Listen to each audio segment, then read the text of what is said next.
inteiro tratou de comemorar, em 2005, o centenário das grandes descobertas do gênio Albert Einstein. Em menos de um ano, em 1905, ele redefiniu a natureza da luz, provou a existência de átomos e moléculas, revolucionou os conceitos de espaço e tempo e a relação entre matéria e energia. Para simplificar e entender melhor, pois essa é a essência do nosso Tome Ciência, as já não tão novas teorias de Einstein permitiram termos hoje energia nuclear, computadores, transmissões de satélites, raios laser, DVD e muito mais. Mas se eu disser que isso ainda pode ser muito pouco, que tudo que a física já explicou seria apenas uns 4% do que existe no universo? Não quero complicar não. Tanto que convidamos cientistas dedicados a entender e explicar. Assim a gente vai poder saber o que é a física, como ela mudou no tempo, o que se espera do futuro, com a participação dos brasileiros, é claro. Deixa eu apresentar para você os nossos convidados. Henrique Lins de Barros, do nosso Conselho Editorial, é doutor em Física, pesquisador do Centro Brasileiro de Pesquisas Físicas, o CBPF. Jorge Sá Martins, pesquisador do CNPq, é o coordenador do ensino de graduação em Física na Universidade Federal do Fluminense, a UF. Martin Makler, pesquisador do Centro Brasileiro de Pesquisas Físicas, o CBPF, é doutor em Física na área de Cosmologia. Alfredo Tomasquim é diretor do Museu de Astronomia e Ciências Afins, o MAST. Embora com formação inicial em Química, se especializou e trabalha com História da Ciência e lançou recentemente o livro Einstein, o viajante da relatividade na América Latina. Bem, vamos começar definindo, afinal de contas, como é que a gente pode, Henrique, categorizar essa expansão, né, de estudos que a física propicia? Praticamente a natureza inteira. Como é que a gente pode definir? André, eu diria o seguinte, a física como, na sua origem, seria um estudo da natureza, mas isso diz muito pouco. A palavra physis tem uma relação com natureza. O interessante é olhar que, historicamente, Newton, por exemplo, era um filósofo, era um historiador da natureza. Galileu era um matemático, era um filósofo. Einstein também seria um filósofo. Quer dizer, a física é uma cadeira que hoje a gente adotou nas disciplinas, mas que ela tem sua origem no campo da história natural, no campo da compreensão da natureza dos vários fenômenos. Né? Fenômenos como mecânica, como a ótica, como a hidrodinâmica, como a teoria de fluidos, e aí vai se expandindo. E atualmente a física trabalha também com os fenômenos biológicos. A biofísica, tão falada, né? A biofísica, fenômenos cerebrais também, toda a transmissão de informação do cérebro se dá por meio de informações elétricas entre células. Quer dizer, na verdade, essa divisão disciplinar que nós fazemos de ciência é uma divisão acadêmica. Né? O pesquisador, quando está trabalhando em ciência, ele não pode criar uma fronteira e dizer isso está fora do meu interesse. Então, hoje, a gente tem áreas de interface muito fortes da física com a geologia, com a biologia, com a astronomia, evidentemente, com vários outros campos. Não dá para deixar de misturar, mas mesmo assim, você falou uma coisa de filosofia, eu perguntaria, numa provocação para o Jorge, que se atribui muito à física àquela questão do experimental, né? Se não provar, né? Porque você faz a filosofia, as coisas devem ser assim, elas precisam ser provadas para poder, né, comprovar que são assim mesmo, né? Essa é uma questão delicada e outra vez de cunho filosófico. Afinal de contas, quer dizer, quando é que uma teoria física é demonstrada, né? Diz um célebre filósofo, pensador importante do século XX, Popper, né, que na verdade as teorias físicas são teorias que podem ser desmentidas. Né? Qualquer afirmação só pode ser entendida como científica se ela propuser a sua própria negação. Nesse sentido, uma teoria física jamais é demonstrada. Você pode demonstrar a falsidade dela, mas nunca a sua veracidade. Isso quer dizer que o nosso trabalho é infinito. Verdade. Martim, vamos cair no Galileu, que começa essa questão pela observação das estrelas do cosmos. Ele sofreu muito ao tentar redefinir filosoficamente, né, no caso que a gente rodava e não... Né, como é que era essa questão? Era pura filosofia ou ele teve como provar isso e por que da perseguição?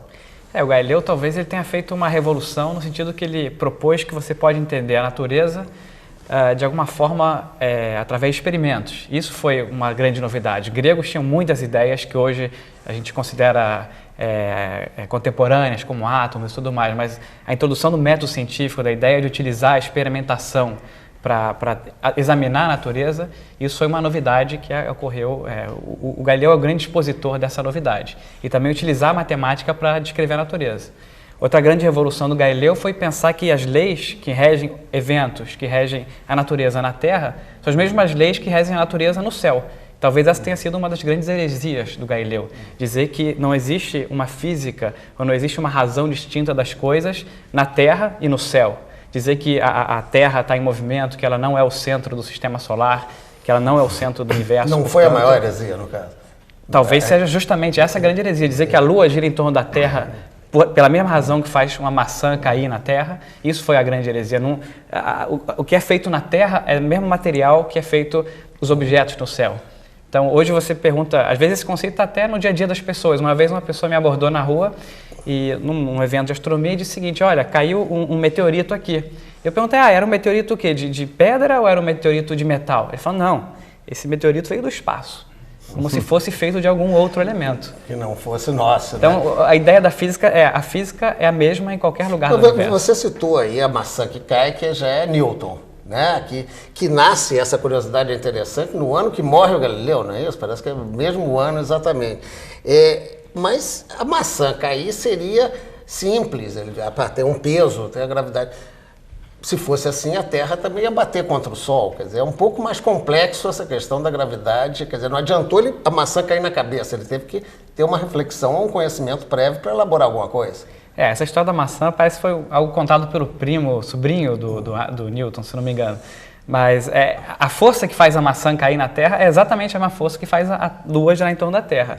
Agora, tem diferenças, por exemplo, a Lua tem um movimento. Se eu fosse capaz de pegar uma maçã e tacar com muita força na direção horizontal e não tivesse ar, não tivesse montanhas e tudo mais, eu seria capaz de colocar essa maçã em órbita do mesmo jeito que a Lua está em órbita em torno da Terra. Agora, é claro que isso requeriu do Newton muita reflexão, muita matemática. Para isso, o Newton desenvolveu, inclusive, vários conceitos da matemática. Então, aí tem um elemento fundamental, quando a gente falou de física ser filosofia. Quer dizer, um elemento central da física para você poder dizer as coisas de forma quantitativa, comparar com um experimento, até para formular uma ideia, muitas vezes você usa a matemática. A matemática é a linguagem da física, né?